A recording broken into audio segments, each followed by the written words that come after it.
The Galaxy Z Fold 8 marks a major shift for Samsung. It's the company's first wide format foldable, and honestly this might be the most practical design they have ever made.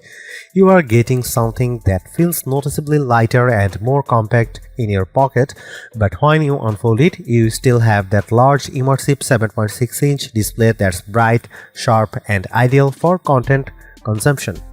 The 5.5-inch cover display is wider this time, which makes a real difference. It's far more comfortable for everyday tasks, whether that's scrolling TikTok, replying to messages, or typing with two hands without feeling cramped. Samsung's new Flex Titanium tech has also pushed the crease closer to being a non-issue, which is a big deal for long-term usability. And on top of that, you are getting smarter AI features like Now Nudge that actually feel useful in day-to-day scenarios. That said, there are trade-offs. The biggest one, no telephoto zoom, and depending on how much you rely on that, it could be a deal breaker. It's wide, it's a little unconventional, and yeah, I kind of want one. Samsung is launching two book-style foldables in 2026, but the Galaxy Z Fold 8 is easily the one I choose to carry.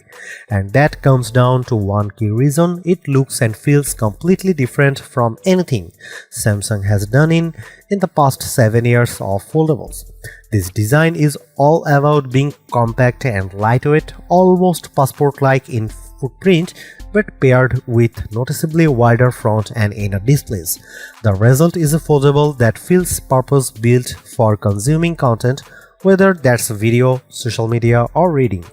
What's interesting is that the Fold 8 still inherits several high-end features from the more expensive Fold 8 Ultra that includes Flex Titanium for reducing the crease, a higher capacity silicon carbon battery, and an anti-glare coating on the display. Of course, hitting the $1,899 price means compromises. You are losing the telephoto lens and there is no flex mode this time around.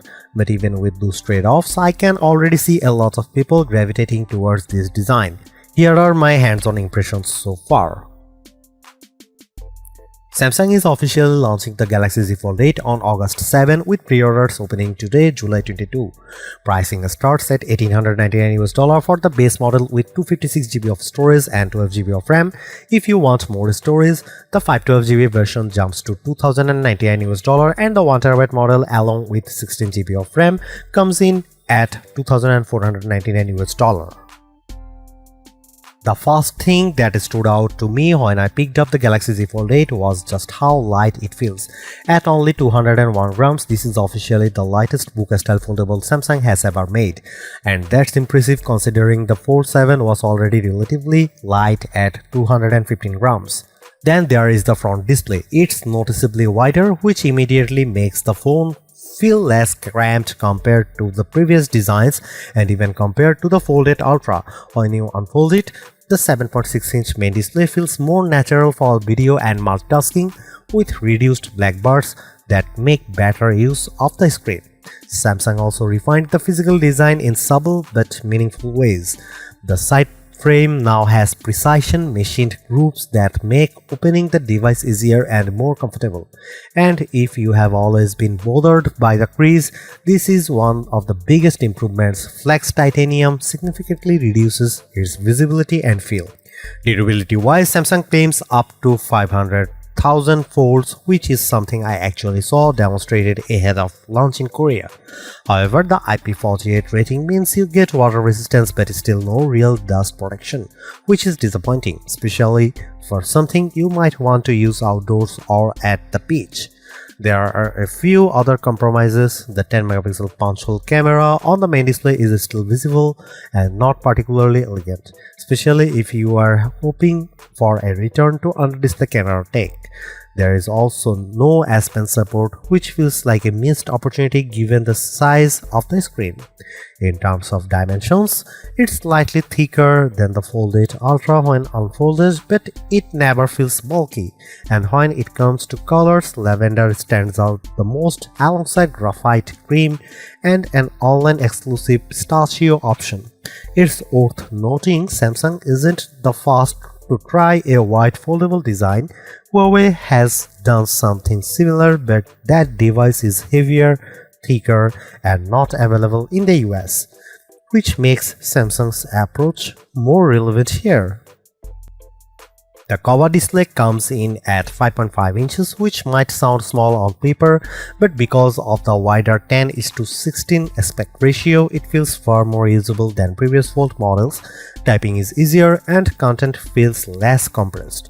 Unfold it and you get a 7.6-inch main display with a 4:3 aspect ratio. This is a much better fit for video compared to the more square layouts we have seen before. You still get black bars, but they are less distracting overall. Rotate the device and that 3:4 layout works really well for browsing websites or reading ebooks. It's a surprisingly versatile screen. One issue I noticed is the keyboard.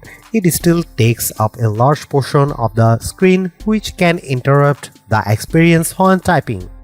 Brightness is another big upgrade. The Fold 8 reaches up to 3000 nits, making it the brightest display Samsung has put on a phone so far. In fact, during my testing, I had to lower the brightness just to properly capture footage. Samsung also added an anti-glare coating, which should significantly improve outdoor visibility in direct sunlight. One thing missing, though, is the privacy display feature from the S26 Ultra series, which would have been a nice addition for protecting on-screen content in public. This is where the compromises become very clear. The Galaxy Z Fold 8 only has two rear cameras, a 50-megapixel main sensor and a 50-megapixel ultra-wide. There is no telephoto lens, which means no optical zoom. If you can live without that, the overall camera performance should still be solid. Samsung has focused heavily on improving low-light performance with its nightography enhancements. From my testing, photos looked brighter compared to the Fold 7, although I didn't notice a major leap in detail. There are some interesting additions on the video side. Dual recording lets you capture footage using both front and rear cameras simultaneously with previews on both displays. It's a flexible setup that opens up creative possibilities. The standout feature, though, is AI-driven. It's called My Fan Cam. You select a subject and the phone automatically tracks and reframes them throughout the video. I tested it and it works surprisingly well. It's one of those features that feels genuinely useful rather than gimmicky. Samsung is finally using silicon carbon battery technology in the Fold 8, which allows for higher capacity without increasing size. You are getting a 4800 mAh battery, up from 4400 mAh in the Fold 7 despite the more compact design. Charging speeds have also improved. Wired charging jumps to 45 watt, which should get you to around 69% in 30 minutes. Wireless charging increases to 20 watt as well. However, there is still no built-in magnetic system like MagSafe. You'll need a compatible case for that, which feels like a missed opportunity.